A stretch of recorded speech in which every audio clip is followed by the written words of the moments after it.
C'est bon. This meeting is being recorded. Ton truc qui pourrait parler français, ce serait mieux. Hein. Oui, Bien. c'est surprenant. Bonjour à toutes et à tous. Donc, en tant que président de l'association Élus Santé Publique et Territoire, je vous souhaite la bienvenue dans ce webinaire.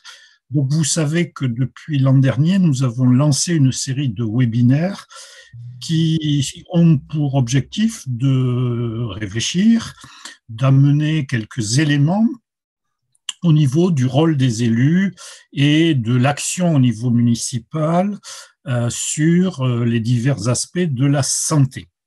Alors, ESPT, c'est une association formée d'élus à l'échelon de ce qu'on appelle le bloc communal, c'est-à-dire soit les communes, soit les intercommunalités, et nous sommes des militants pour que la santé soit une prérogative reconnue au niveau du bloc communal. Pour ce faire, nous essayons de développer un certain nombre d'outils, de faire des partages d'expériences et de recueillir des témoignages. Aujourd'hui, nous allons nous focaliser sur un des aspects importants et qui a été à l'origine de la création de ESPT et qui est dans l'esprit d'ailleurs de l'Organisation mondiale de la santé, c'est la lutte contre les inégalités sociales et territoriales en santé et de réfléchir à quel est le rôle des élus. Et pour ça, nous avons fait appel à des partenaires, enfin des membres de ESPT qui ont une grande expérience en la matière. Donc, je vais les laisser se présenter et après, on pourra commencer le webinaire. L'essentiel du webinaire aussi, c'est de poser des questions et de pouvoir répondre aux questions des uns et des autres. Je vous laisse la parole. Je ne sais pas qui commence, Daniel, Nicolas. Nicolas. Merci Gilbert. C'est moi qui vais donc introduire. Ravi que nous soyons nombreux en cette période pour parler des inégalités sociales de santé et les mettre en perspective dans le rôle des communes, des territoires. C'est ça qui est important. Alors, nous allons être 3 à intervenir. J'aurai le plaisir de commencer. Donc, moi, je suis élu à Fontenay-sous-Bois en charge des territoires de santé. Je suis médecin de santé publique de profession. Voilà, et je vous parlerai des inégalités sociales de santé pendant 15 minutes. Et puis après, on pourra apporter sur l'explication de ce que sont les inégalités sociales de santé et leurs déterminants. Je laisserai ensuite la parole à Danielle Valero, qui est première adjointe à Évry-Courcouronnes quant aux expériences qu'elle a pu mener dans cette ville pour justement lutter contre ces inégalités sociales de santé. Et enfin, Francis Brunel finira par une présentation de ce qui est important pour pouvoir traiter des inégalités sociales de santé, à savoir faire le bilan social dans les territoires à travers donc son expérience, puisque Francis est élu à Sceaux et maire adjoint à Sceaux en charge des questions de santé. Voilà brièvement. Donc là, ça va s'organiser très simplement sur 3 séquences d'une demi-heure avec 15-20 minutes de présentation de chacun et une série de questions à la fin de chacune de ces présentations, de manière à ce que ça soit le plus dynamique possible. Vous avez vu que ce webinaire est enregistré. Alors, les inégalités sociales de santé, de quoi parle-t-on ? Déjà, on parle de santé. Donc, il est toujours bon de rappeler que la santé, c'est un état complet de bien-être physique, psychique et social, c'est-à-dire que ce n'est pas des maladies avérées, c'est un capital santé qu'on préserve tout au long de la vie et qui nécessairement aboutit à des maladies à la fin de sa vie. Donc ça, la santé, ça englobe le champ du soin, bien entendu, mais avant cela, de la prévention dans ses différentes composantes primaires, pour éviter que les maladies émergent, secondaires pour les prendre le plus tôt possible et éviter leur aggravation, et tertiaires pour éviter et ralentir les fixations des dysfonctionnements liés à ces maladies. Mais c'est aussi la prévention universelle, donc celle des populations, puis la prévention sélective ou individualisée qui se rapproche de plus en plus vers des compétences nécessairement médicales. Donc on voit très bien que les inégalités sociales de santé, elles concernent bien sûr l'accès aux soins, et ça, dans les territoires, on est tous confrontés plus ou moins à la profondeur de cette question-là, mais ça commence avant, puisque ce qui détermine la santé revêt des caractères extrêmement multiples. Et ça, c'est important à comprendre parce que finalement, les inégalités sociales de santé, elles répondent à comment la société, les différentes formes d'organisation sociale influencent la santé et le bien-être des populations. Ce n'est pas uniquement le soin, je le répète. Alors, les différents déterminants de santé, quels sont-ils? Il y a le modèle de Whitehead d'Algren qui fait autorité maintenant, mais si j'essaie de donner quelques chiffres de ce qui détermine la santé, l'environnement physique, il ne faut pas retenir ces chiffres plutôt comme des ordres de grandeur que des chiffres très précis, en sachant que la littérature là-dessus évolue assez régulièrement, mais les ordres de grandeur sont les bons. Donc, l'environnement physique des individus concerne 7% d'explication de l'espérance de vie. On reviendra sur les indicateurs de bonne santé. Les soins médicaux, 11%. La génétique et la biologie de chaque individu, 22%. Les circonstances sociales, 24%. Et enfin, les comportements individuels, 36%. Alors, à l'intérieur de chacune de ces catégories, il y a énormément de sous-catégories. En tout cas, ce qu'on voit d'ores et déjà dans cette présentation-là des déterminants de santé, c'est que pour expliquer les inégalités sociales de santé, c'est chacune de ces composantes qu'il va falloir pouvoir expliquer.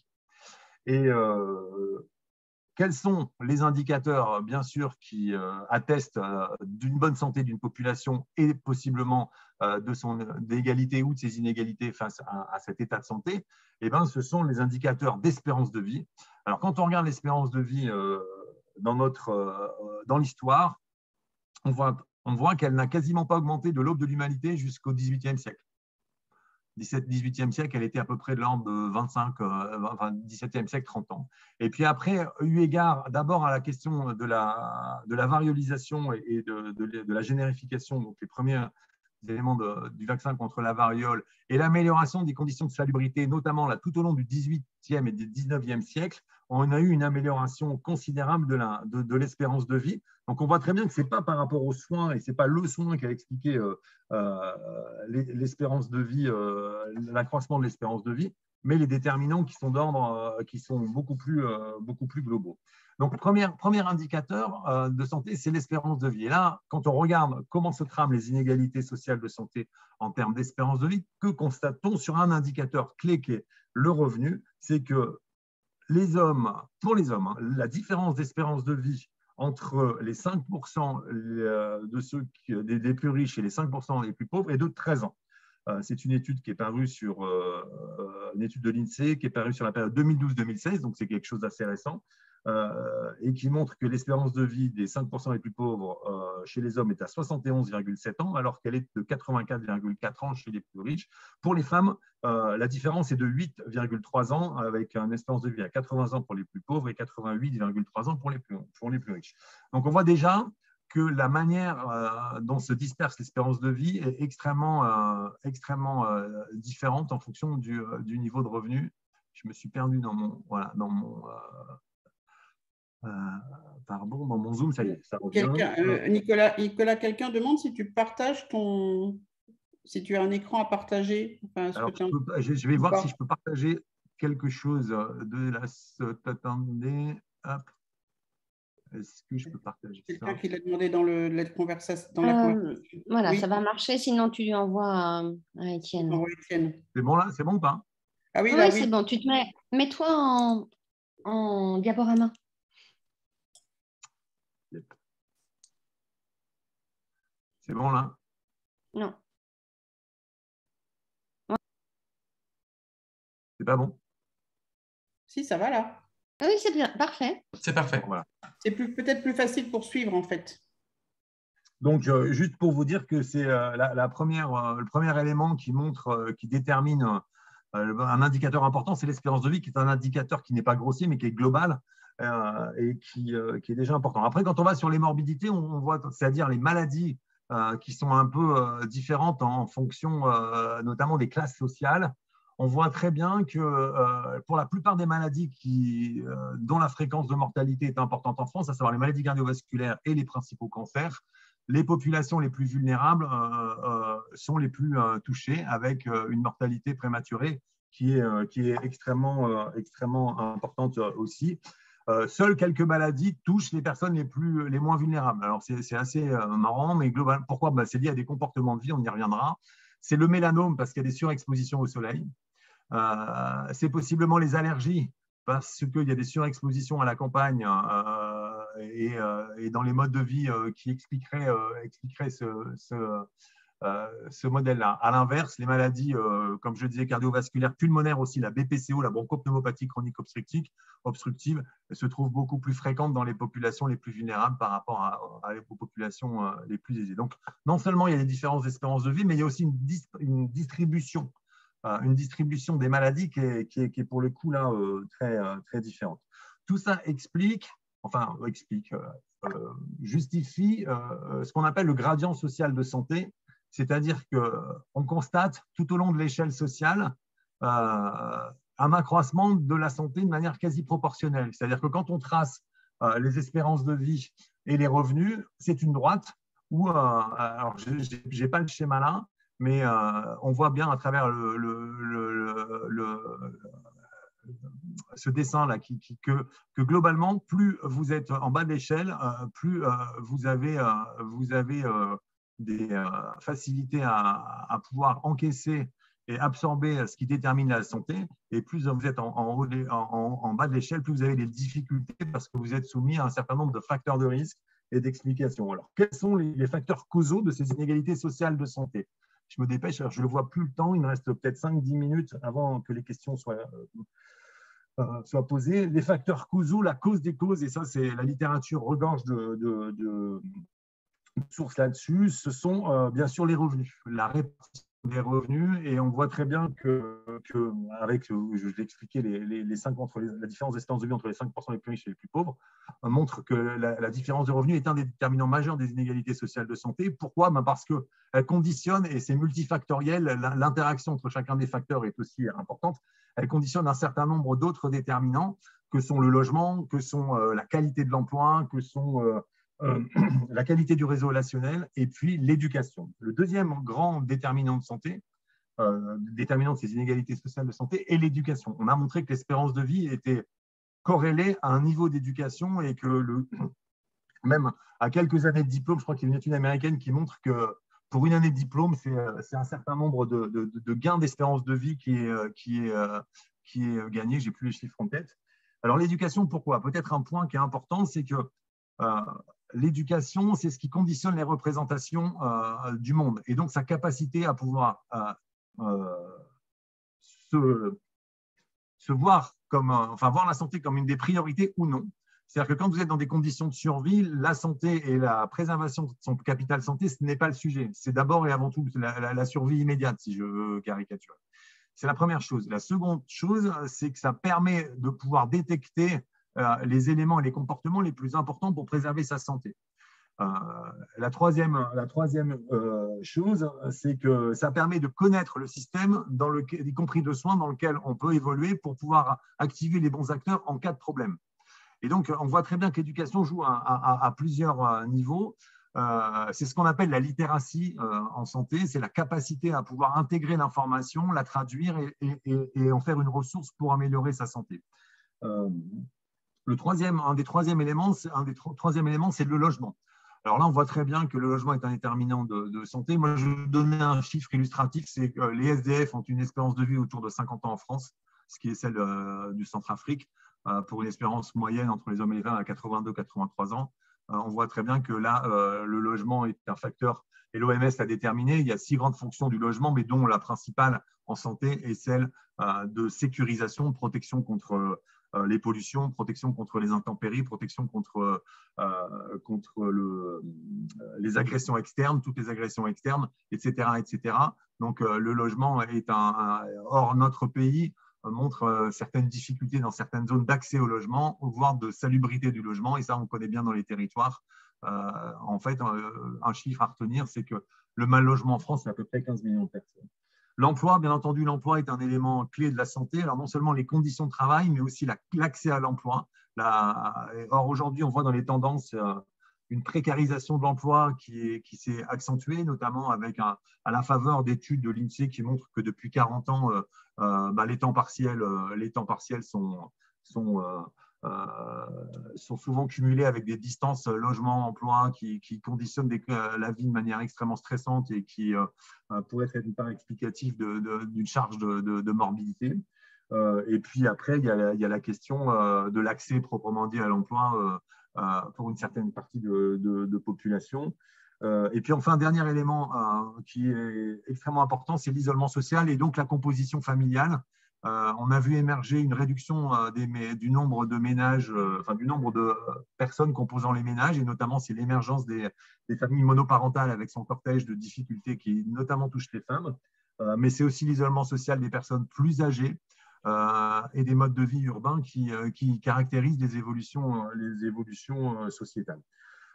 Donc, on voit que ces facteurs-là expliquent ce gradient social de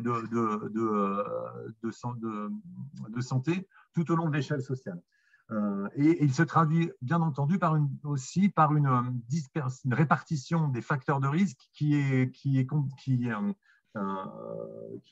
aussi s'étale en fonction de ces vulnérabilités. On sait très bien que, par exemple, le tabagisme touche davantage les classes sociales les plus vulnérables. C'est vrai pour la sédentarité et l'obésité également, tout comme un certain nombre d'autres addictions. Tout ça est très documenté.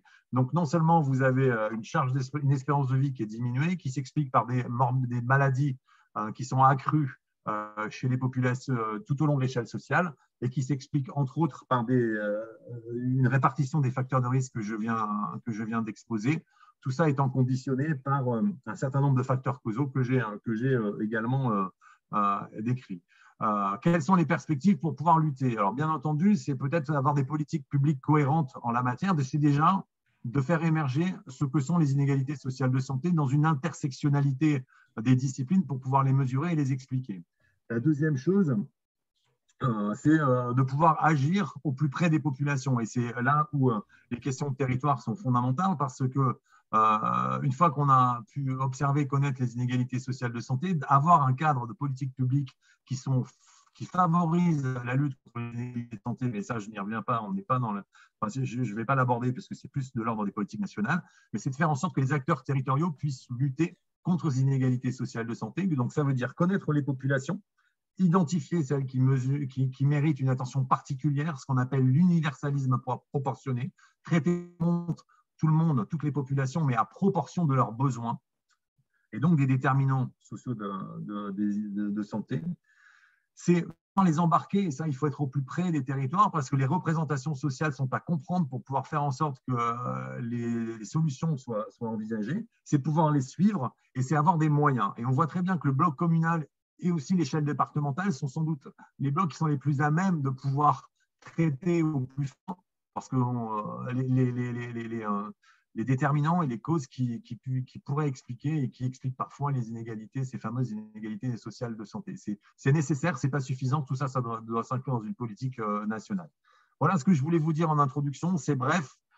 Si vous voulez poursuivre ce sujet-là, moi, avec Alfred Ferrin, on a écrit un bouquin qui s'appelle « Santé, les inégalités tuent » aux éditions du Croquant, où pendant 150 pages, on décrit à peu près ce que je viens de vous dire, mais de manière beaucoup plus fouillée. Je vais laisser peut-être les questions venir avant de céder la parole à Daniel pour nous montrer les exemples concrets qui ont été mis en place et qui sont mis en place à Évry-Courcouronnes.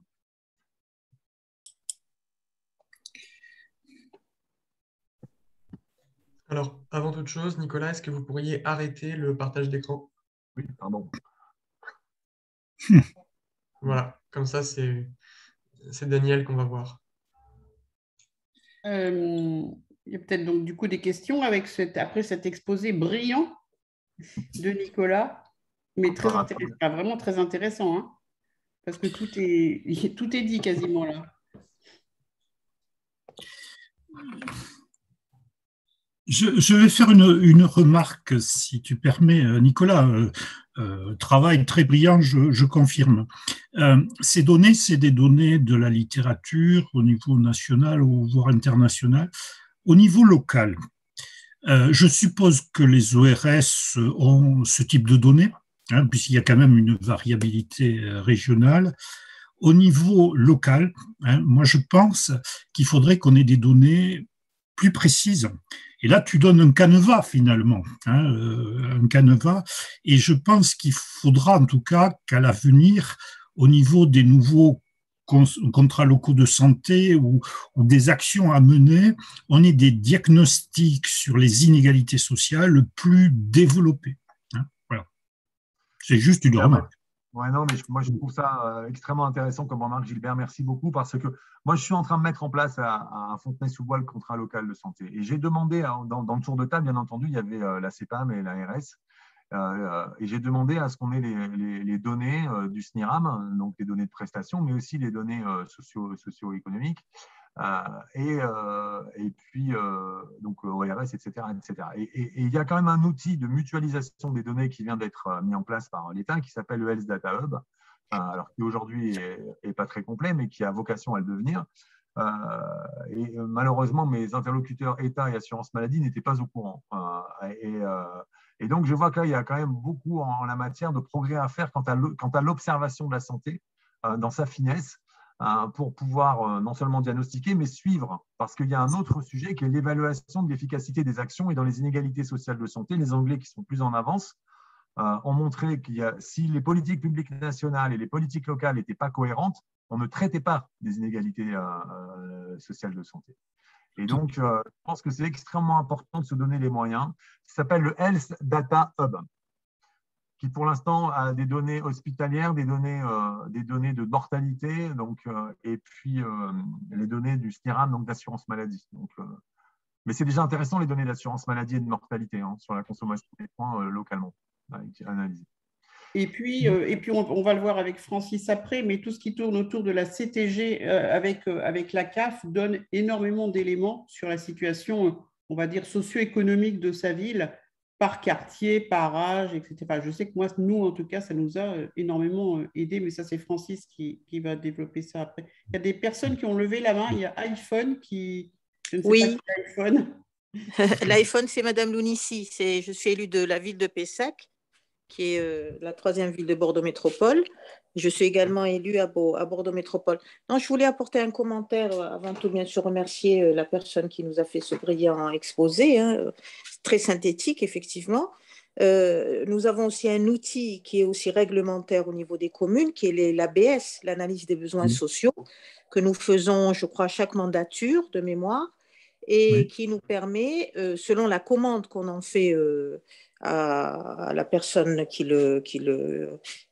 auditionne ou comment dirais-je, qui nous permet, qui nous le présente, c'est de faire un focus sur la santé.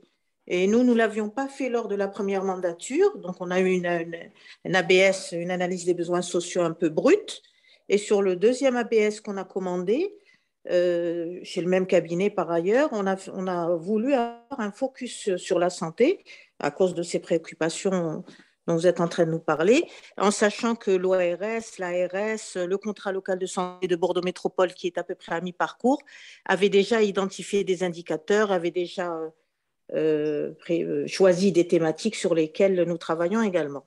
Voilà, donc je pense qu'il ne faut pas oublier l'ABS, qui peut être un outil assez intéressant pour le diagnostic santé et social du territoire. Merci beaucoup.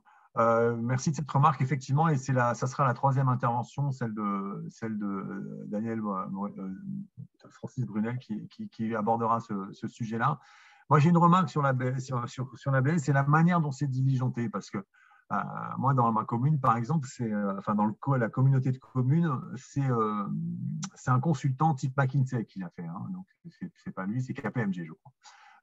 Donc, quand on est sur les données sociales, ça va. Quand on veut faire des focus santé et pouvoir observer correctement, il y a un peu d'ingénierie à avoir. Et là, y compris dans la manière de pouvoir guider et commander ces diagnostics. Et c'est là où je pense que c'est important que les communes se dotent, ou le bloc communal, de compétences en santé et en santé publique pour le faire. Parce qu'à un moment donné, observer la santé, c'est un métier. C'est un vrai métier. Il faut pouvoir s'accorder avec les professionnels du secteur pour pouvoir faire les bonnes commandes, les bons cahiers des charges. Et je crois que ça me paraît être une perspective d'amélioration pour faire en sorte que les communes puissent, ou le bloc communal et les départements, acquérir ces compétences dans la durée. Et là, il y a une inégalité, une hétérogénéité dans le territoire qui est quand même assez importante. Et puis globalement, soyons clairs, c'est que la culture de santé publique en France est plutôt faible. En tout cas, au regard d'autres traditions dans d'autres pays, notamment les pays anglo-saxons, mais pas que les pays du Nord. Je vais juste intervenir de manière très… Je pense que tu as démontré, Nicolas, que la difficulté, c'est que, effectivement, comme les déterminants de la santé sont multiples et variés, quand on prend le sujet des inégalités sociales de santé par le bout de la santé, en fait, on regarde la jumelle à l'envers. C'est-à-dire qu'on prend effectivement la santé alors qu'on traite la conséquence, alors qu'il faut traiter la cause. Et je pense, et on en parlera alors effectivement moi, c'est comment dire, le positionnement qu'on a choisi dans ma ville asso, c'est qu'on va s'attaquer aux déterminants sociaux. Et après, on va améliorer la santé parce qu'on s'occupe des déterminants sociaux. Et c'est vrai que, en gros, quand on travaille beaucoup sur les institutions, par exemple à l'ARS et tout ça, c'est vrai que le terme, comment dirais-je, inégalité sociale de santé est partout. Hein, c'est un fil rouge maintenant en politique partout.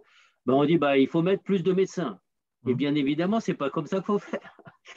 C'est bien sûr une des possibilités, mais comme c'est 12% des déterminants, c'est un petit peu comme si voilà, on voulait vider la piscine avec une petite cuillère. Donc, je pense que ta démonstration, elle est particulièrement éloquente. Merci.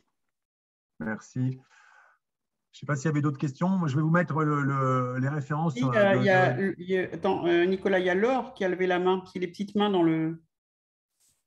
Laure Mérindol, c'est ça, voilà. Alors, je vous remercie parce que, alors moi, je suis une ex-directrice et une ex-coordonnatrice de contrats locaux de santé dans la région Occitanie. Et là, j'ai repris des études et je suis dans un Master 2 de recherche. Et mes questionnaires sont justement, qu'est-ce que sont, entre autres, les inégalités sociales et territoriales de santé pour vous dans le cadre de ma recherche. Là, je fais des stages en équipe de santé primaire. Les équipes qui déposent les projets de communautés pluriprofessionnelles territoriales de santé, les projets de santé de territoire. Et j'ai ressenti, moi, le besoin sur la coordination de ces contrats locaux de santé ou à la direction des pôles de santé publics et autres, d'affiner la recherche là-dessus. Et je suis dans un master recherche, inégalité, discrimination et territoire. Donc, j'avais une formation en santé publique antérieure. Le problème de la donnée, du traitement de données, au-delà du fait que c'est un marché et que c'est très sensible, on le voit d'ailleurs sur les analyses des CPTS, pour la confidentialité, il y a des zonages qu'on ne peut pas faire quand c'est des territoires très, très, très petits ou des données qui ne peuvent pas remonter. Et après, au-delà de la donnée et du traitement de la donnée, c'est le cas sur une cartographie que j'ai faite la semaine dernière pour une analyse de territoire sur les atlas santé, qui sont les bases de données de l'ARS et les grandes bases de données santé, qui s'affinent, il y en a plein. Moi, je bossais sur les géos et autres de la CARSAT, de l'assurance maladie, sur les réseaux de CPTS, il y en a pléthore.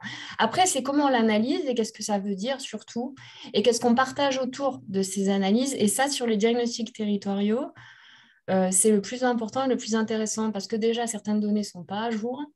Elles ne sont pas affinées. Par exemple, sur une lecture, c'est le retour mail que j'ai là tout à l'heure. Les arrêts maladie des professionnels de santé de ces territoires, leur départ à la retraite, leur demi-journée, ça n'apparaît pas dans la donnée. Vous avez tant de médecins pour un territoire. Ça, c'est l'analyse fine et en concertation avec les professionnels des territoires et qu'est-ce que ça veut dire. Ça, c'est ce que je vois dans ma recherche. Je travaille avec l'IRDES et avec d'autres partenaires depuis longtemps. C'est intéressant quand c'est même regardé par des parties autres, c'est-à-dire le professionnel social aura un autre regard sur cette donnée, le médecin ou la médecin, le spécialiste ou autre, l'élu, il verra autre chose. D'où on se place, ça ne veut pas dire la même chose.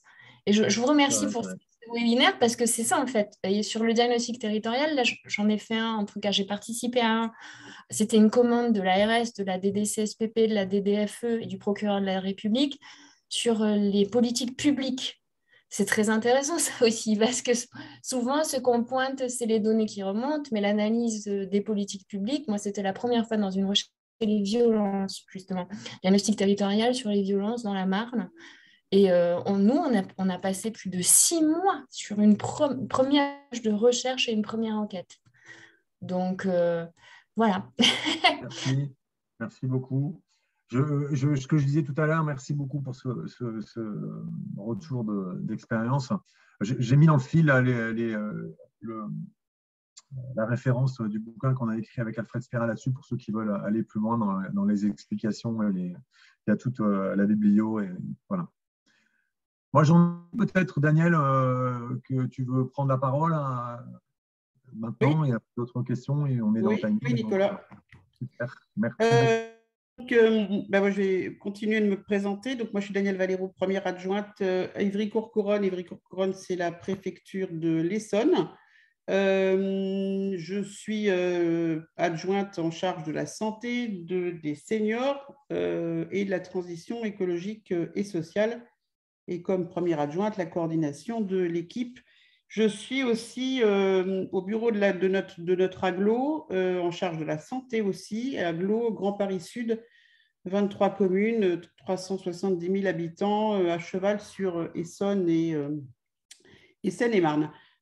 Donc, l'exposé de Nicolas, c'est, quand je dis brillant, c'est que en fait, tout est très, très clair. Et quand on est comme moi, élu dans une ville qui cumule tout ça, toutes les inégalités dont on vient de parler, c'est-à-dire une ville à 30 km de Paris, donc avec beaucoup de gens qui utilisent des transports compliqués, dont les RER et autres, et donc qui se fatiguent énormément. Ça joue beaucoup quand même sur la qualité de vie des personnes, c'est ce qu'a dit Nicolas, hein.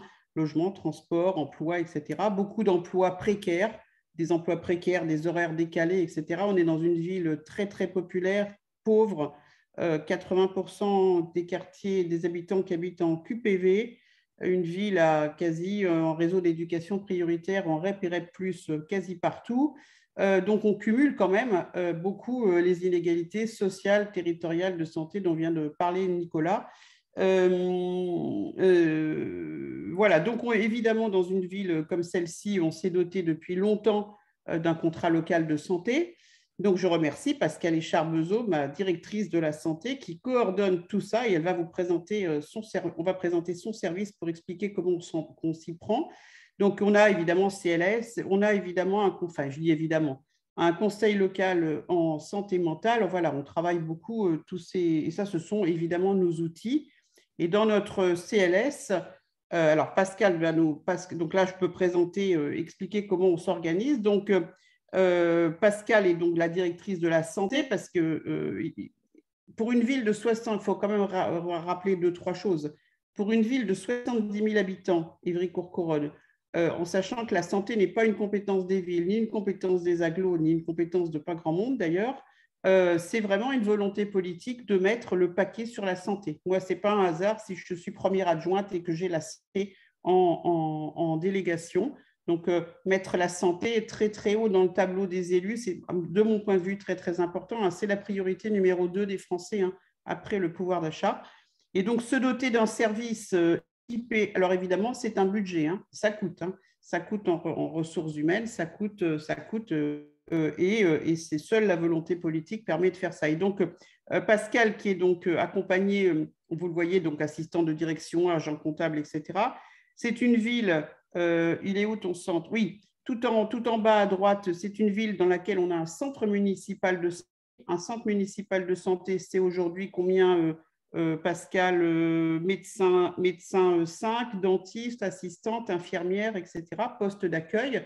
Donc, ce sont évidemment des personnes. Et puis, reprends l'autre, Pascal, celle que tu étais hop, voilà. Et sur celle-ci, quand même, tout ce qui nous permet de faire tout ce qu'on va développer derrière. Cécile, responsable du pôle prévention, promotion de la santé. On avait 2 ASV, parce qu'on était une ville politique de la ville, on a toujours, 2 ASV coordinateurs des ateliers santé-ville, des chargés de mission prévention, promotion. Notre conseil local en santé mentale, on a une personne dans le service qui se coordonne et qui gère cela. Et puis, un pôle alimentation territoire, j'ai volontairement mis l'alimentation ici, côté santé. Et donc, chargé de mission, alimentation territoire, travailler les contrats avec les prestataires. Bon, c'est pas évident, c'est évident, plus de bio, plus de circuits courts, pas de plastique, etc. Donc, voilà, tout ça pour vous dire quand même que pour une ville de 70 000 habitants, on ne doit pas être loin de combien de personnes?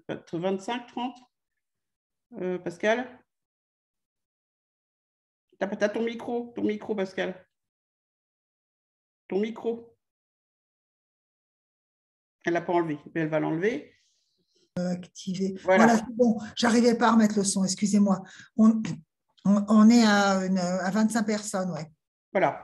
Et donc, 25 personnes qui s'occupent à la fois, donc évidemment avec Pascal qui coordonne ce contrat local de santé, on s'occupe à la fois des inégalités sociales en termes d'offres de soins, parce qu'évidemment, dans un territoire comme celui-ci, c'est une surprise pour personne, on manque finalement pas tellement tant de médecins généralistes, mais on manque de tout le reste, on manque de spécialistes, on manque de kinés qui vont à domicile, on manque d'orthophonistes, on manque de dentistes, enfin bon. Donc, évidemment, nous, on essaye de… Alors, on a un centre municipal, hein, ça joue beaucoup comme un centre municipal de santé, avec des médecins, des dentistes, etc. Et puis, on soutient évidemment les MSP du territoire. On en a trois qui existent déjà, 2 en cours. Et puis, on soutient tous les professionnels de santé. On soutient, quand on dit on soutient, on les aide à acheter le terrain, on les aide dans leur permis de construire. Enfin, voilà. Donc, on essaye de faire ça. Et puis, sur toute la partie prévention, là, on va vous développer. Et c'est Étienne qui a le PowerPoint sur la suite, oui. S'il te plaît. Oui. Voilà. Donc, on travaille notre contrat local de santé. Et ce qui est très, très important, c'est que dans le contrat local de santé, on a évidemment un comité de pilotage. Donc, vas-y, continue. Quand tu vois. Voilà, on a un comité de pilotage de ce contrat local de santé et dans ce comité de pilotage, c'est très, très intéressant, c'est qu'il faut absolument que ce soit interservice ou trans-service. C'est-à-dire que dans ce comité de pilotage, on a les responsables du service éducation, du périscolaire, des maisons de quartier, des centres sociaux, du classe tel que c'est développé ici, la réussite éducative, etc., la vie associative.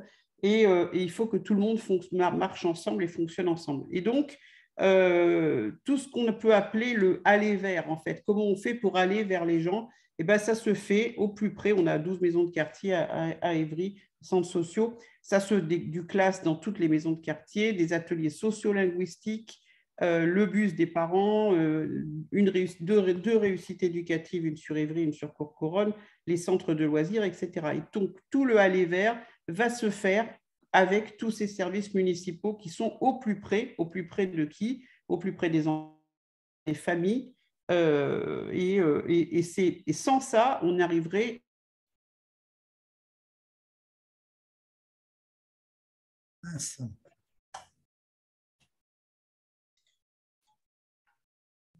Il semblerait qu'on ait perdu Daniel. On a perdu Daniel. Ah bon, il n'y a pas que moi. J'ai eu peur que ce soit que moi parce que… Non, vous voulez que je la prévienne ou oui, enfin, je pense qu'elle doit être au courant vu que ça ne doit plus s'afficher. Ouais. Est-ce que vous pouvez éventuellement poursuivre du coup Alors, Daniel m'avait demandé d'assurer la partie sur la santé des jeunes qui doit être la diapo suivante. D'accord, très bien. On va enchaîner alors.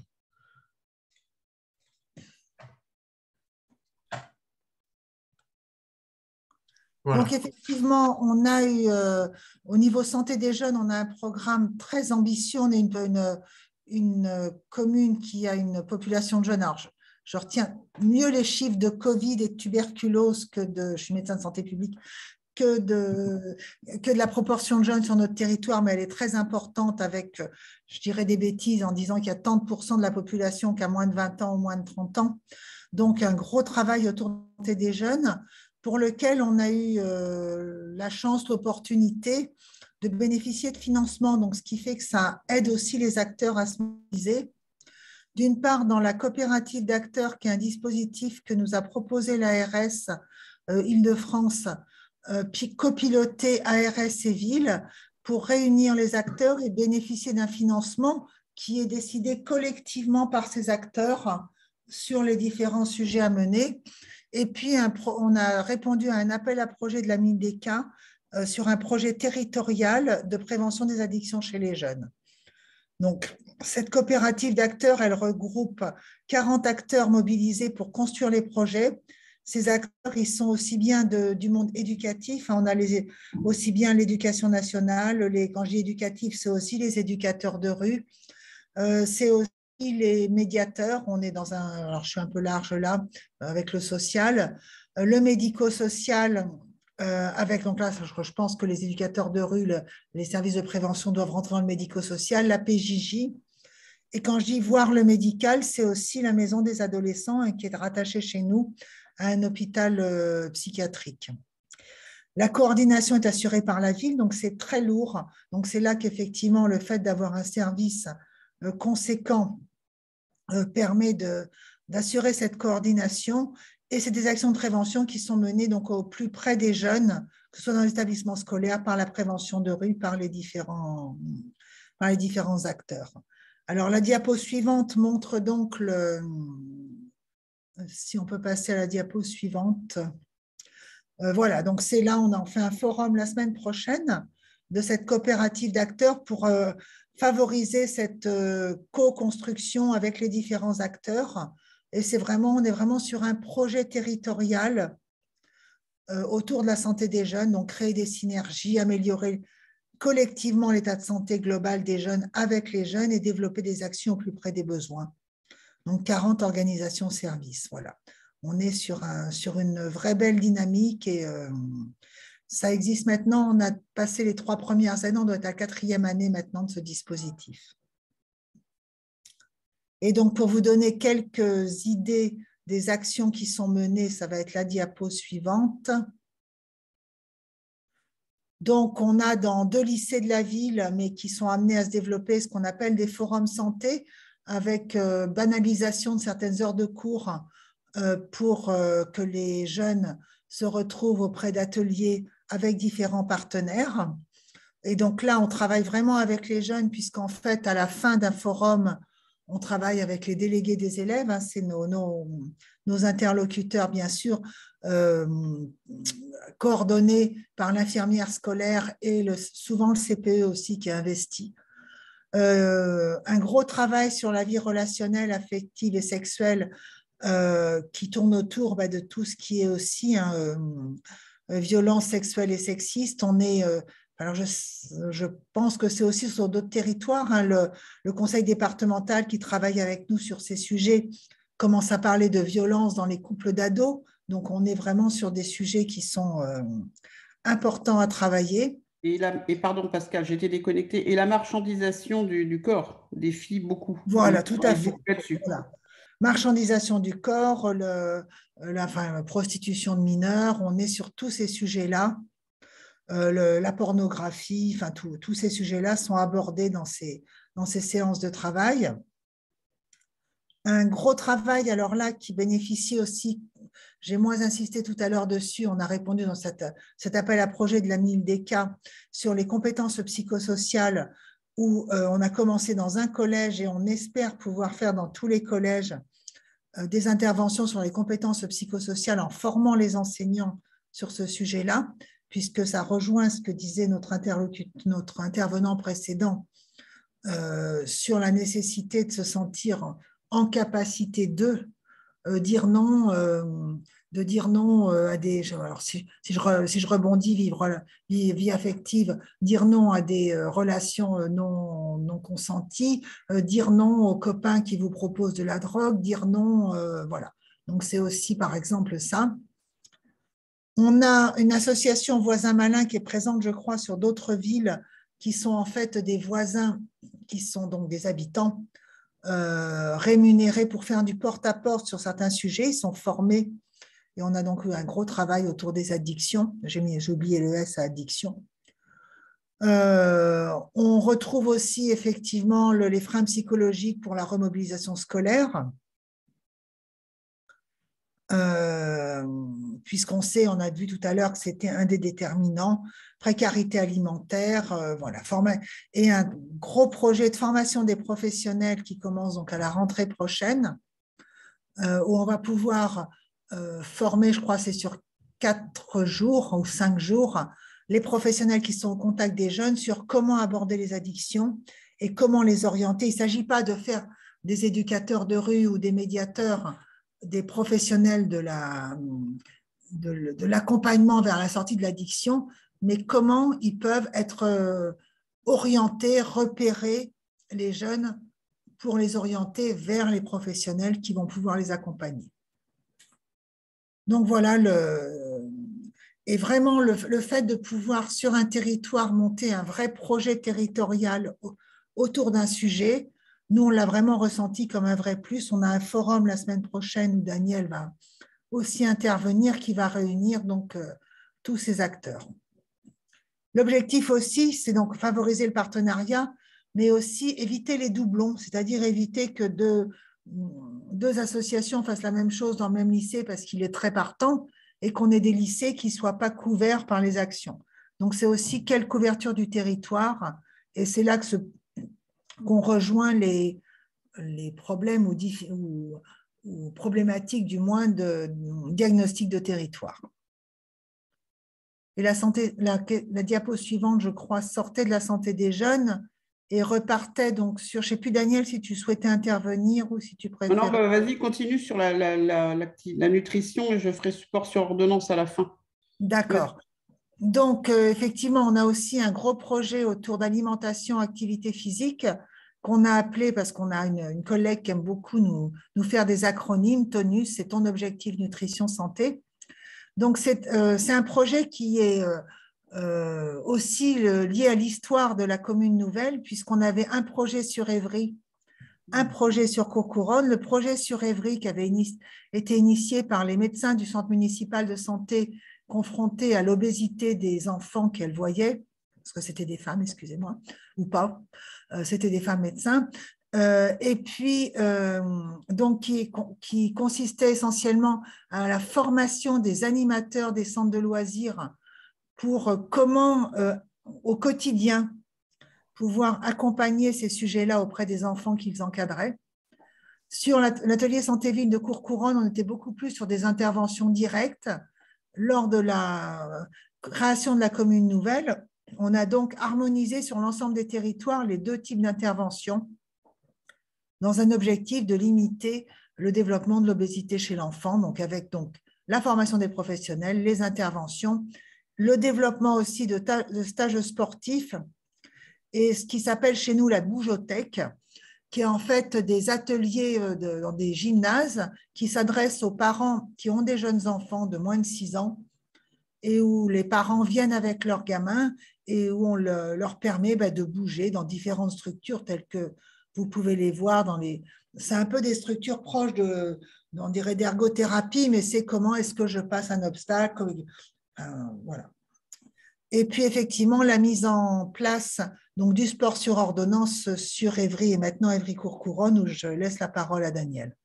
Oui, alors ce qui est vrai, c'est Pascal disait, ces actions de prévention, le fait d'avoir un centre municipal de santé, c'est très important parce que historiquement, depuis les années 80, dans ce centre municipal, dans le temps de travail des médecins et autres, il y a toujours eu une partie curative, soins, et une partie de leur temps horaire prévention.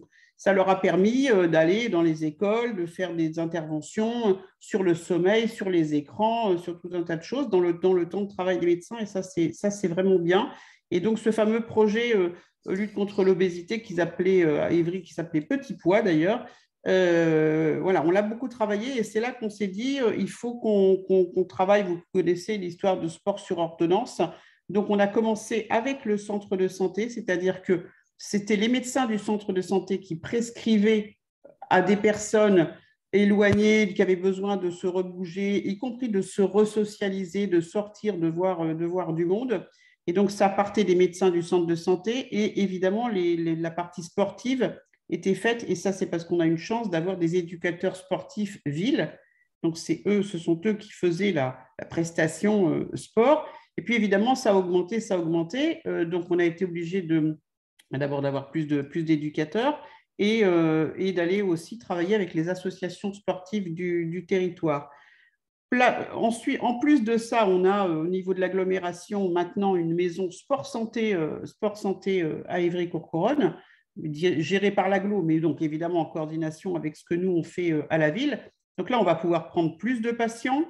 Et pour faire connaître notre petit système, notre dispositif sport sur ordonnance, on va la semaine prochaine ou bientôt dans 15 jours, je ne sais plus. Fin juin, Daniel. Voilà, fin juin, présenter à la CPTS du secteur, donc qui est sur plusieurs villes, dont Évry-Courcouronnes, présenter aux médecins, kinés, professionnels de santé, présenter notre dispositif sport sur ordonnance, sport santé, etc., pour pouvoir toucher le plus de personnes. Ça marche très, très bien. Ça remobilise les personnes et ça leur fait surtout, ça les fait aussi sortir, voir du monde. Voilà, donc ça, c'est très, très, très, très important et évidemment, tout est lié là-dedans. Qu'est-ce qu'on a d'autre, Pascal? Bon, je n'ai pas parlé du CLSM parce que ça Alors, fait... bon, CLSM, on en a dit un mot tout à l'heure. Évidemment, sport, qu'est-ce que je raconte? Conseil local en santé mentale. Enfin, on voit par là, on va s'arrêter et répondre aux questions s'il y en a. Hein. On voit par là que, puisque le sujet d'aujourd'hui, c'est comment une ville, comment les élus et les services peuvent travailler sur ces inégalités sociales et territoriales de santé. Bah évidemment, c'est beaucoup plus simple, c'est ce que j'ai dit au début. Hein. C'est quand même plus simple quand on a un service, une directrice de formation médecin de santé publique et puis un service avec des personnes. Et puis, à force, que tous les autres services de la ville, maintenant, quand on pense santé, prévention, chez nous à Évry, on pense Pascal, Cécile. Cécile, c'est la personne qui s'occupe de la prévention, beaucoup des actions de prévention. Et maintenant, c'est un réflexe pour tous les autres services de dire, tiens, là, on va appeler Pascal parce que là, avec les gamins, il y a des choses à faire, etc. Et donc, ça joue énormément. Et les relations qu'elles ont créées les unes et les autres, ou ils ont créées avec leurs collègues de l'enfance, des maisons de quartier, etc., etc., ça c'est très, très important. Je rappelle qu'on est... Je vais juste réagir, juste Daniel, dire que ce qui a beaucoup facilité aussi ce contact avec les collègues, c'est le fait que tu sois nommée première adjointe. Enfin, on ne va pas se le cacher, Daniel. Pour nous, ça a été un vrai booster. Alors là, je le dis pour, je ne sais pas s'il y a d'autres, je ne vais pas dire fonctionnaires, mais administratifs. Enfin, moi, je suis fonctionnaire. Hein, mais le fait, effectivement, la place de l'élu à la santé dans la, je sais pas si on dit ça, hiérarchie des adjoints, enfin, je ne sais pas comment, ou des hiérarchies des élus, pour nous, ça a été un vrai plus. Tu me disais, Daniel, un jour, avant, pour avoir 3 lignes dans le magazine municipal, il fallait que tu te battes ou qu'on se batte nous. Maintenant, on veut une demi-page sur quelque chose. Bon, c'est pas... Donc, la place de l'élu à la santé dans la collectivité permet vraiment... ça modifie aussi je ne sais pas comment dire, la prise en compte de la santé dans les différentes politiques publiques. Non, mais ça donne évidemment de la force. Et puis, parce que ça peut être été dit, on l'a dit dans d'autres webinaires, le fait que moi j'ai la santé et les seniors, ça fait le lien, hein, isolement des seniors, sédentarité, etc. Ouais. C'est très important, mais aussi la transition écologique et sociale, parce qu'on n'en a pas parlé, on n'en a pas dit un mot, mais on travaille beaucoup la santé environnementale. Et évidemment, retirer les polluants du quotidien dans les crèches, type perturbateurs dans les crèches, écoles, centres de loisirs et autres, participe évidemment de la prévention et d'une meilleure santé pour les gamins. Ça joue, et aussi parce que c'est vrai que j'ai la santé environnementale et que c'est en fait, tout est lié. Voilà, on pourrait faire des heures, hein, donc on ne va pas faire des heures parce qu'il y a des questions, puis il y a d'autres intervenants. Francis, après. Alors, est-ce qu'il y a des questions ou des remarques? Une question de Thierry Brulavoine. La mairie d'Évry-Courcouronnes est-elle entrée dans la démarche école promotrice de santé portée par l'Éducation nationale? Non. Non. Alors, on n'y est pas. Avec l'Éducation nationale, c'est jamais très simple. Hein. Alors, vous savez, l'Éducation nationale, ça dépend beaucoup des inspecteurs ou inspectrices de circonscription. Il se trouve que nous, on en a 3. Quand on n'y arrive pas par l'Éducation nationale, parce que souvent on n'arrive pas à embarquer les gens, eh ben on rentre par le périscolaire, c'est notre seul biais finalement. On aurait des tas de choses à proposer, mais voilà, suivant les IEN, ça passe pas, on n'arrive pas bien. Mais je pense que c'est beaucoup lié c'est très local. Hein. Si on a un IEN qui marche là-dedans, ça marche, sinon... Bon, par contre, tout ce qui est projet d'école qui favorise... évidemment, l'éducation, le développement durable et tout un tas d'actions qui seraient, par exemple, liées à l'alimentation, on va les soutenir plus. Ça, c'est sûr. Madame Vandeval, vous pouvez poser votre question. Oui, bonjour, Institut national du cancer. En fait, j'ai une question et une remarque. Ma question, c'était de savoir si vous avez pu documenter les interventions que vous portez. Et parce qu'en fait, moi je suis au niveau national d'une institution et on a quand même beaucoup de difficultés à avoir des informations sur la façon dont les interventions sont menées. Donc, c'est un gros sujet pour nous. Et la deuxième chose, c'est que je rebondis sur ce que m'a dit Madame Échard. Je pense que le rôle et la mobilisation des élus à la santé dans les municipalités, et c'est primordial pour lutter pour le développement de la santé, mais aussi pour porter la lutte contre les inégalités en matière de santé, parce qu'en fait, c'est quand même quelque chose, un des déterminants qui est récurrent. Et en fait, on a aussi énormément de difficultés à afficher cette mobilisation nécessaire pour avoir un impact majeur en matière de réduction des inégalités. Alors, bon, en l'occurrence, chez nous, c'est sur le cancer, mais de façon générale. Voilà, donc félicitations pour ce que vous faites et continuez comme ça. C'est vrai que ce qui est vraiment vrai, c'est que moi je le vois avec quand même, j'ai quelques années de recul dans les mandats municipaux, mais la place et on va dire le poids politique de l'élu à la santé quand même. Bon, moi j'ai quand même pas mal d'années de militantisme derrière, moi j'ai quand même 3 mandats aussi, donc ça... Et puis j'ai vu comment ça a évolué. On a vu en 20 ans comment ça a évolué. Je pense toujours le même exemple. Longtemps, celui qui s'occupait de la santé, des fois, c'était un maire adjoint qui avait le social, virgule, le handicap, virgule, les seniors, virgule, la santé. Des fois, c'était un conseiller municipal délégué. Aujourd'hui, dans les mandats, en l'occurrence depuis 2020, et pas seulement qu'à cause du Covid, mais même avant, on voit plus d'adjoints à la santé en titre, même qui n'ont que la santé. On voit des adjoints à santé, transition éco, comme j'ai moi. On voit des adjoints santé et urbanisme durable, parce que c'est lié. Ça a beaucoup, beaucoup changé. On n'est plus seulement dans je cherche des médecins et si je n'en trouve pas, je fais une maison de santé. Ça a beaucoup évolué. Tant mieux. Hein. Alors peut-être que ça évolue aussi parce que la situation, elle n'est pas top à tous les niveaux, ni au niveau de l'offre de soins, ni au niveau des inégalités sociales et territoriales qui creusent. Hein. Mais c'est comme les inégalités scolaires, parce que tout ce qu'on vient de dire sur la santé, on a les mêmes avec l'école. Dans les mêmes territoires, on a les mêmes problèmes avec l'école et on creuse les inégalités scolaires. Non seulement on ne va pas vers le mieux, mais on augmente les inégalités. Tout ça ne fait qu'augmenter. Donc, c'est assez... voilà. Et donc, je pense que voilà, les élus, les équipes municipales se sont saisis de ce sujet-là. Et maintenant, c'est quand même quand on entend... voilà, il y a les élections législatives dans peu de temps. On parle beaucoup des urgences à l'hôpital, mais on ne parle pas beaucoup de santé, alors que c'est la priorité des Français quand même, après le pouvoir d'achat.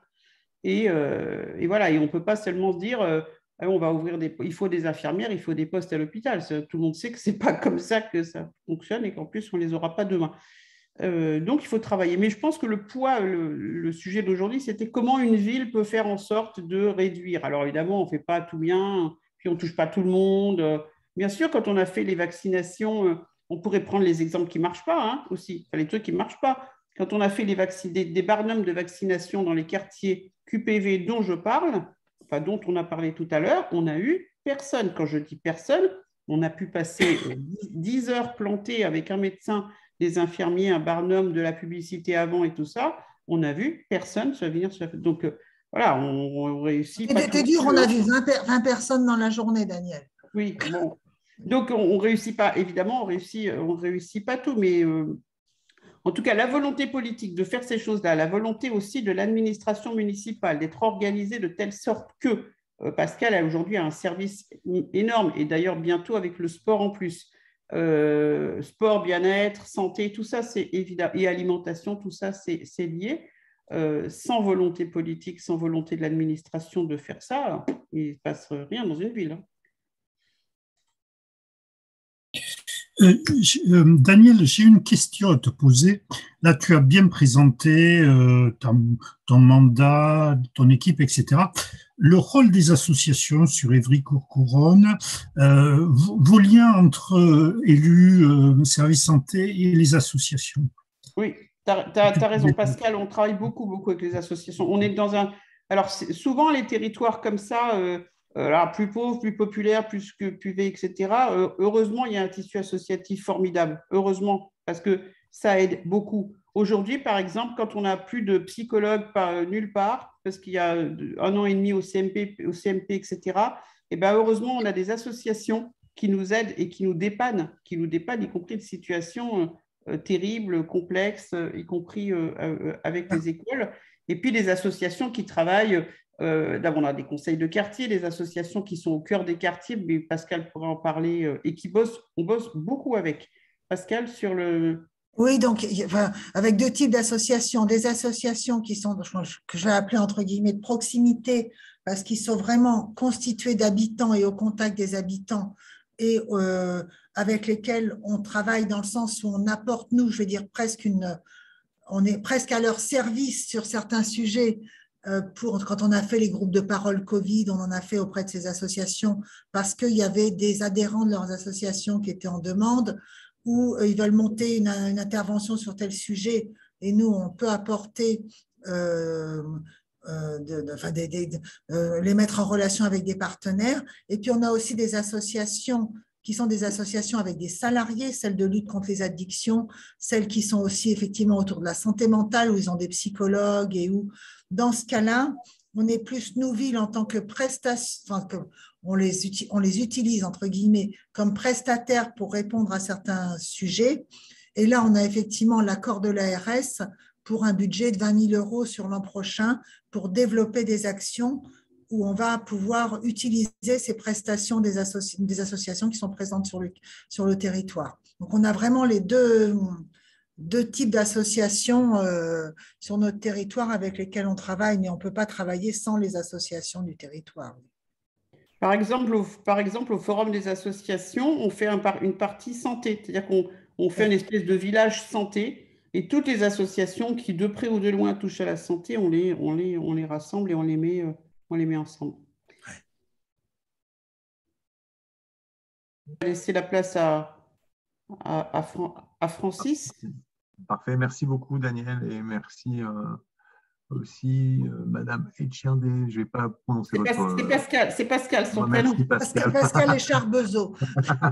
Merci. Maintenant Francis, sur justement cette approche des besoins sociaux.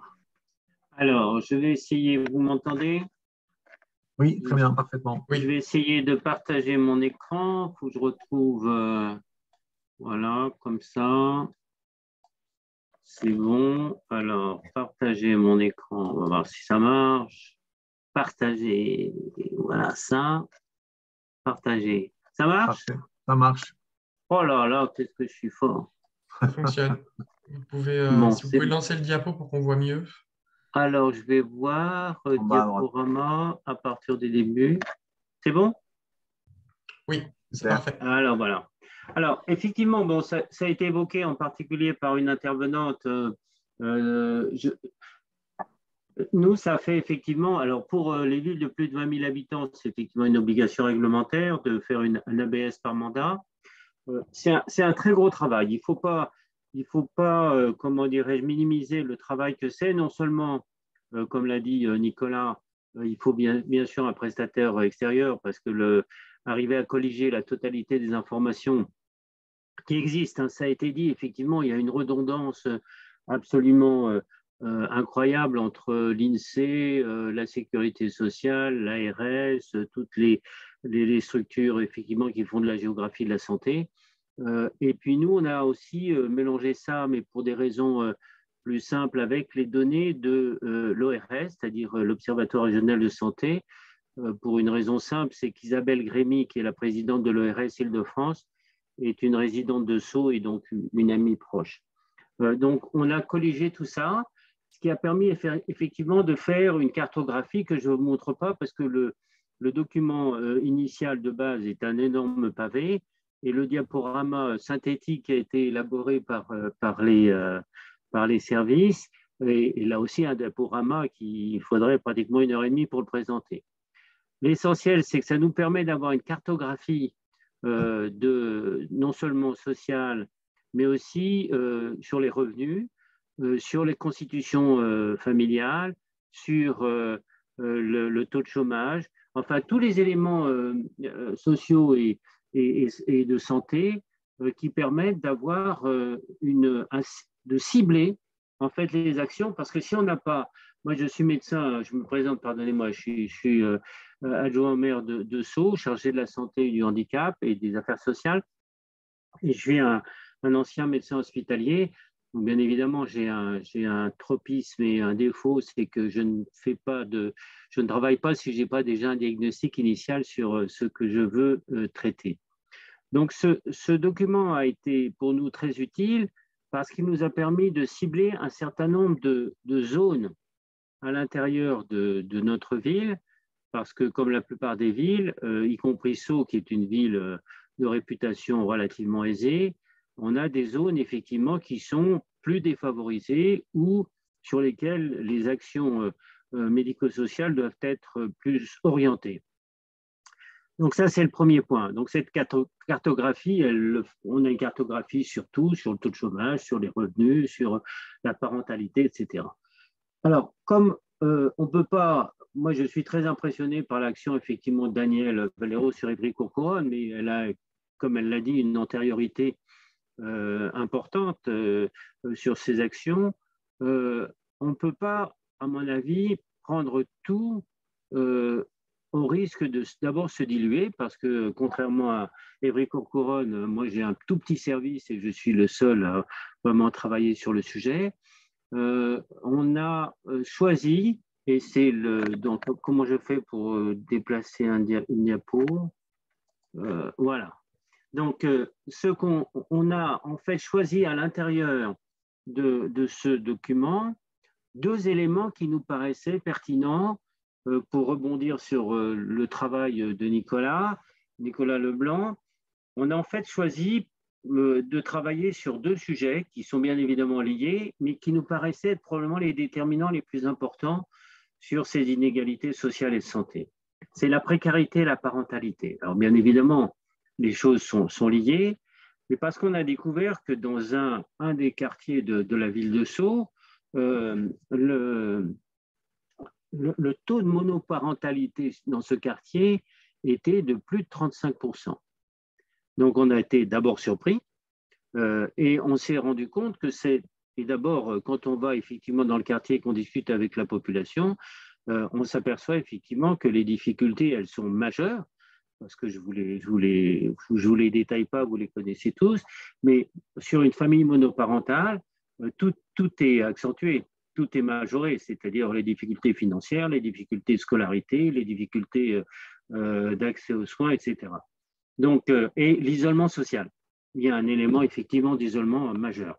Donc, ce que nous avons fait, c'est qu'on a fait deux groupes de travail, un sur la parentalité et un sur la monoparentalité.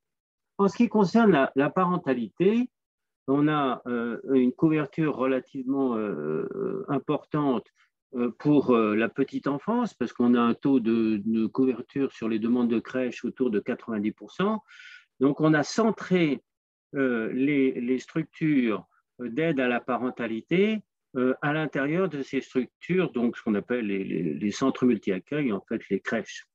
Et on a travaillé avec les personnes et on a effectivement demandé, on a envoyé un questionnaire et on a eu un taux de retour assez important, puisque plus de 28% des familles avec enfants ont répondu positivement. On a un certain nombre de structures sociales sur la commune. On a en particulier ce qu'on appelle le centre social et culturel des Blagies, parce qu'il s'agit de ce territoire, qui est donc un CSCV, un centre social et culturel, et on a pu travailler avec eux. Alors, maintenant, on n'est plus très surpris, mais quand on s'aperçoit des réponses de ces familles, on s'aperçoit que les demandes majeures des familles, c'est en fait d'avoir des activités qui sont organisées communes avec les parents et les enfants. C'est-à-dire que la cible n'est pas réellement donc simplement les chefs de famille ou les enfants, mais il faut que la cible, ce soit la famille. Donc, il y a une demande vraiment très, très importante pour que les cibles, les actions de la commune sur ces familles, ce soit des groupes de parole, en fait, on s'est rendu compte qu'il y avait un besoin de socialisation de ces familles, parce qu'en fait, ces familles qui sont monoparentales et qui ont des difficultés dans l'organisation familiale se sentent isolées. Il y a une sorte de double peine autour de cette monoparentalité. Et ce n'est pas une très grosse surprise, mais là, ça a été objectivé, c'est qu'en fait, la demande, la priorité première des parents, c'est tout quartier confondu, mais majoritairement sur les quartiers en difficulté, c'est la réussite scolaire des enfants. Donc, c'est vraiment un sujet majeur. Donc, on va travailler là-dessus, en particulier sur l'accompagnement scolaire dans les structures sociales. Et c'est le développement, effectivement, le développement personnel de l'enfant et l'alimentation. Daniel en a parlé. Voilà, donc c'est quelque chose que nous, ça nous a changé un petit peu dans la réflexion du mode opératoire sur le soutien de ces familles. Alors, ce qu'on a pu organiser, c'est effectivement un centre de rencontre avec des psychologues dans une structure qui est un centre multi-accueil sur lequel on a rajouté ce qu'on appelle un RAMRAP, c'est-à-dire qui est financé par la CAF, qui permet effectivement d'avoir des espaces de parole avec donc l'organisation dans ces structures d'un café des parents, avec effectivement des groupes de parole où ce sont les pères, ce sont les parents qui eux-mêmes discutent entre eux pour savoir quelles sont les difficultés, donc une sorte comment dirais-je, de partage d'expérience. Nous n'avions plus de PMI dans la commune depuis plus de 10 ans, parce que comme vous le savez, les PMI ont été rattachés au département. On a pu obtenir, et on attend la signature dans les jours qui viennent, d'avoir la possibilité effectivement d'avoir une matinée par semaine à l'intérieur de ces crèches, de ces centres multi-accueil, d'avoir une permanence de PMI, parce que c'est une demande très très importante des familles. Voilà, on a aussi, donc voilà, c'est en gros ce que nous avons pu comprendre et mettre en œuvre pour le soutien à la parentalité. La même chose sur la scolarité, puisque vous avez vu que c'est la première priorité, donc de travailler avec un encadrement pour encadrement à la scolarité. Il y a un projet qui est comment dirais-je, mis en œuvre par le premier adjoint, Chantal Brault, sur une cellule de réussite éducative, donc il y a bien évidemment un lien avec ces deux sujets. Alors, sur la précarité, je vois que c'est un sujet qui, Daniel en a parlé sur le aller vers. Ce qu'on constate, et on l'a constaté, et tu l'as dit Daniel, sur les centres de vaccination, c'est qu'il ne suffit pas qu'il y ait une offre médicale et sociale pour que les gens accèdent à l'offre.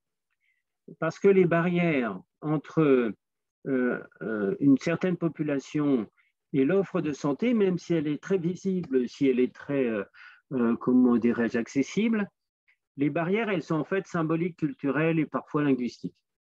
Et on s'aperçoit qu'on peut effectivement, comme tu l'as dit, mettre un barnum pour revacciner. En plus, c'était gratos. Hein, dire, tous ces trucs-là étaient gratuits lors de la crise Covid. On s'est aperçu que si on ne va pas chez les gens, effectivement, les personnes ne viennent pas. C'est un peu l'histoire de la Gardère. Hein. Si tu ne viens pas à la Gardère, c'est la Gardère qui vient à toi. Mais il y a un besoin absolu d'aller vers. On a mis en place, et grâce au département là aussi, parce qu'une grande partie du financement du social vient du département, mais c'était surtout plusieurs sujets. Alors, le premier sujet, ça a été effectivement de créer, comme la plupart des communes autour de nous, les bureaux de poste, certains bureaux de poste ferment, hein, on le sait tous, donc effectivement c'est un bureau de poste, parfois ça remplaçait le bistrot, hein. C'est-à-dire c'est le bureau de poste où les gens ils se rencontraient, ils se parlaient entre eux, c'est un endroit, c'est le dernier bistrot en cause, c'était le bureau de poste. On ferme le bureau de poste, c'est encore un lieu de socialisation qui disparaît. Donc effectivement, on a créé une maison France Service, hein, comme il y en a maintenant partout en France, et on a le projet, alors c'est peut-être pas encore complètement achevé, c'est d'avoir un projet à l'intérieur de cette maison de France Service d'une offre peut-être médico-sociale plus importante, avec en particulier le service social territorial, d'avoir une permanence. Donc c'est une maison France Service qui est un peu plus large que simplement, et peut-être, je ne suis pas encore sûr de pouvoir le faire, c'est d'avoir effectivement une présence médicale à l'intérieur de cette maison France Service. Alors, l'aide au numérique, je pense que la fracture numérique, toutes les communes le font. On a plusieurs endroits où on a effectivement une aide au numérique, en particulier pour la déclaration d'impôts, la déclaration des droits sociaux, etc. On a un espace senior, comme un certain nombre de villes, on a créé un espace senior à l'intérieur duquel il y a une permanence sociale et d'aide à l'informatique. Il y a à l'intérieur de la maison autonomie aussi une aide de bénévoles qui aide aux personnes âgées d'accéder au numérique. Et à l'intérieur, effectivement, de cette maison France Service, là aussi une aide au numérique. Alors, la chose très, très importante qu'on a mis en place, là aussi grâce au département, c'est un certain nombre de permanences que vous voyez listées sous le bandeau, là. Peut-être l'expérience la plus importante, parce que j'étais présent la journée où le bus des femmes, le bus des santé femmes est venu dans ce quartier. On va renouveler cette expérience. C'est un élément très important parce que c'est un aller vers, et c'est un aller vers où la confidentialité est conservée. C'est-à-dire qu'on a placé le bus santé femmes, où il y a effectivement un psychologue, un médecin, du dépistage, diabète, auditif et visuel. En fait, on s'est rendu compte qu'un certain nombre de femmes avaient besoin aussi de parler, et de parler de manière confidentielle, en dehors de l'environnement familial, de leurs compagnons, de leur mari, de leur environnement qui parfois est comment dirais-je, peut être violent. Hein. Et donc, pour nous, ça a été un outil de prévention de violences faites aux femmes, parce qu'un certain nombre de femmes se sont ouvertes, effectivement, sur la difficulté qu'elles avaient dans leur vie quotidienne. Et on a placé le bus Santé Femmes entre les logements collectifs et le supermarché.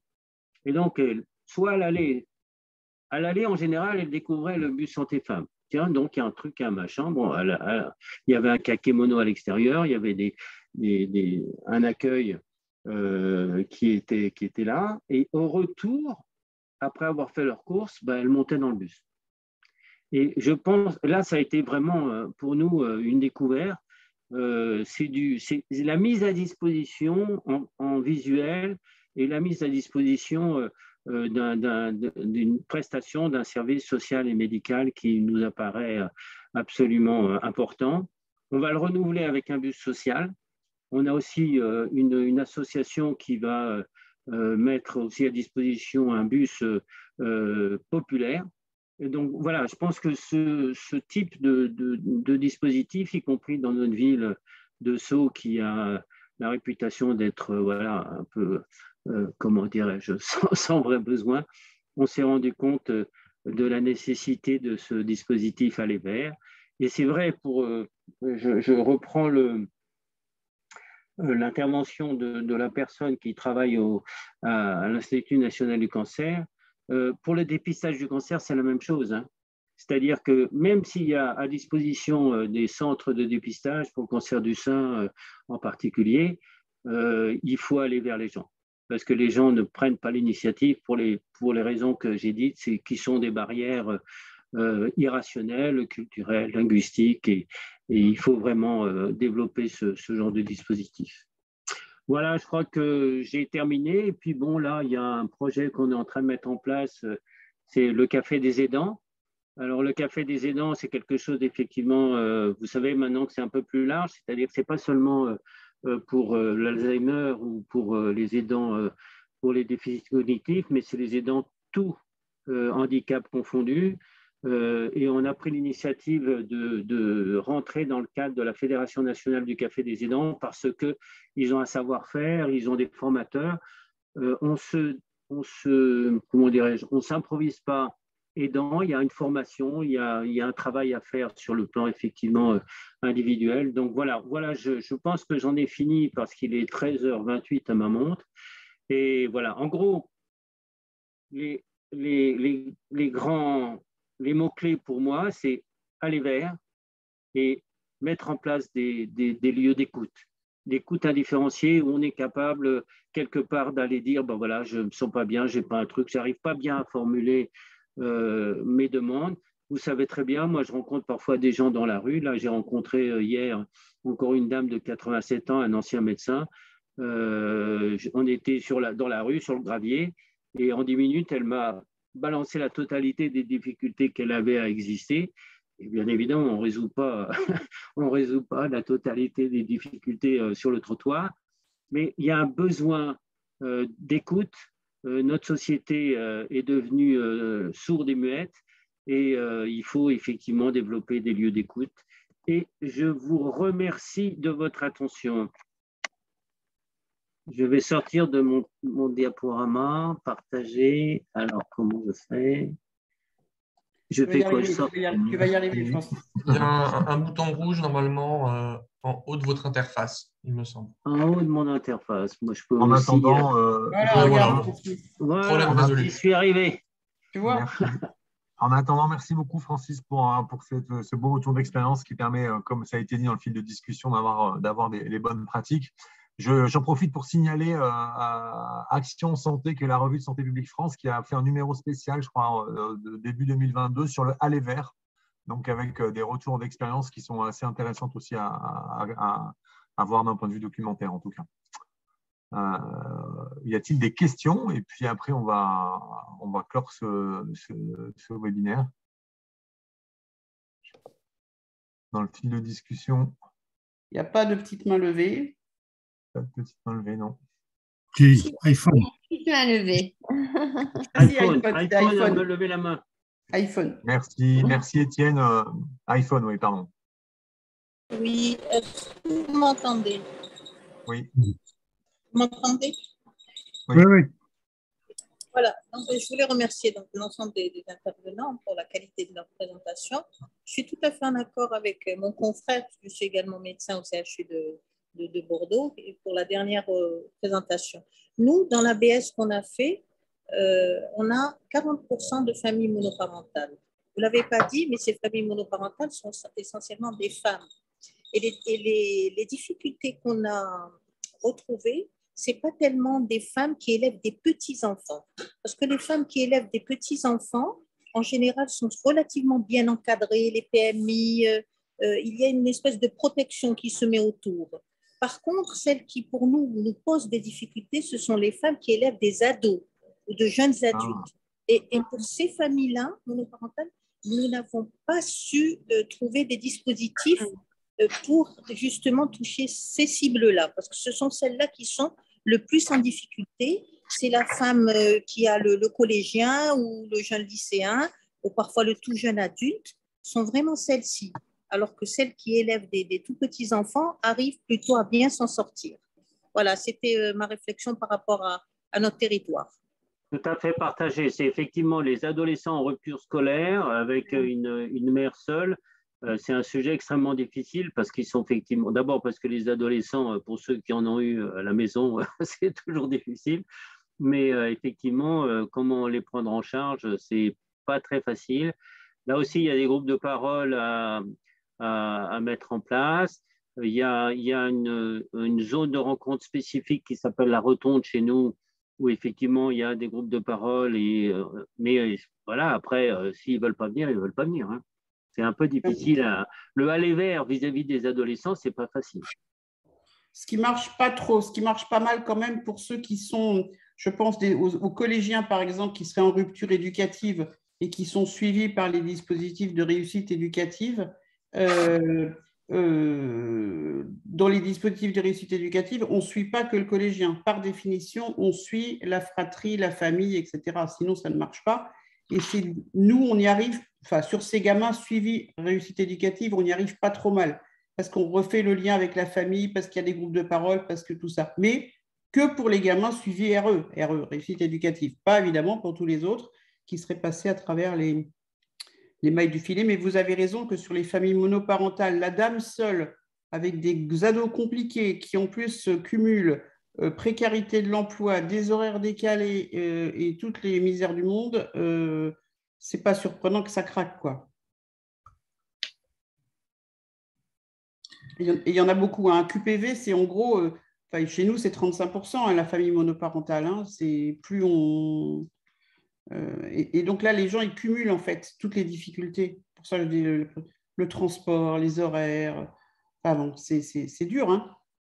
Alors, pour aller dans cette, pour illustrer le propos, il y a des épidémiologistes américains qui ont fait émerger le syndrome de la vie de merde, qui est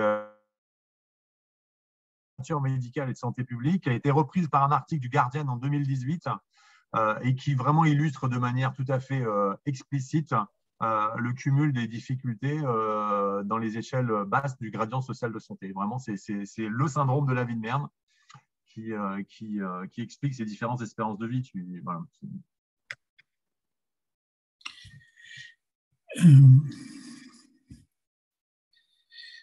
Bien, écoutez, je crois qu'on a terminé. Donc, notre première vice-présidente va conclure ce webinaire. Véronique, tu as la parole. Merci Gilbert, merci à nos 3 intervenants. Je pense que tout le monde a été enrichi à la fois de ce constat par Nicolas, à la fois de toutes les initiatives que vous avez prises, Daniel, Francis, dans vos villes avec des profils différents. Donc, je pense que vous avez tous pu grignoter, pas grignoter, mais plutôt capturer chacun d'entre vous ce qui peut vous aider dans votre pratique d'élu, mais il n'y avait pas que des élus. Vous dire, pour tous ceux qui ne connaîtraient pas bien ESPT, surtout n'hésitez pas à mettre un message à Étienne Corbarieux, notre chargé de mission. On a besoin d'être une association la plus représentative possible au niveau national pour justement favoriser ce partage, répondre à vos difficultés, vous mettre en contact les uns avec les autres et aussi remonter auprès de nos instances ce qui peut être une force que représente une association d'élus. 1 euro pour 250 habitants et une simple délibération en conseil municipal. Voilà, tout ce qu'il faut pour adhérer à ESPT.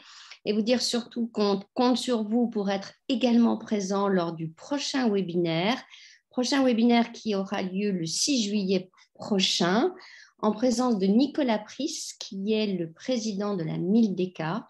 Et on a ce webinaire en même temps que sortira l'actualisation du guide destiné aux maires pour la prévention des conduites addictives. Donc, ne pas être que dans la répression, mais aussi être dans la prévention, dans l'accompagnement. Donc, on aura quasiment en exclusivité, en tous les cas, l'actualisation de ce guide. Donc, on compte sur vous pour être présent. Et encore une fois, merci à nos 3 membres du bureau pour ce webinaire. À très vite. Alors, bien sûr, les présentations seront envoyées, ainsi que l'enregistrement de ce webinaire. Merci à tous. Au revoir, bonne fin de journée. Au revoir. Bonne journée. Merci. Au revoir. Au revoir.